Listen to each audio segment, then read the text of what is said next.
Welcome to Chillin' 101. We hope this video helps. You begin by getting to Dirtmouth and making the move south into Forgotten Crossroads. This opens the route you need. Once in Forgotten Crossroads, make sure you have basic healing and some soul so you can survive early skirmishes. Follow the path north and look for the Greenpath Stag Station. Take it if available to save time.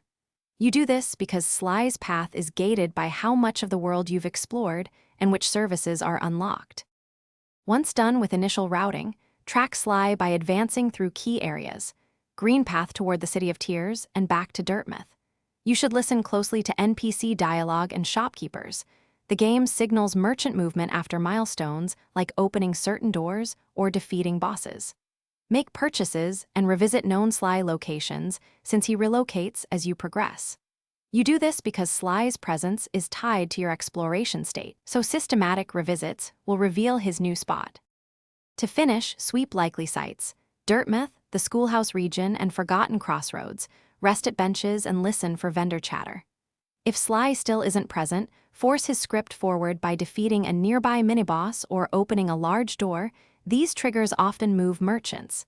Make sure to save before major triggers so you can revert if something breaks. Troubleshooting tip: if he vanishes, use the Stag network to fast-check every candidate location quickly and trigger progression events. Thanks for watching. Consider subscribing if we helped you.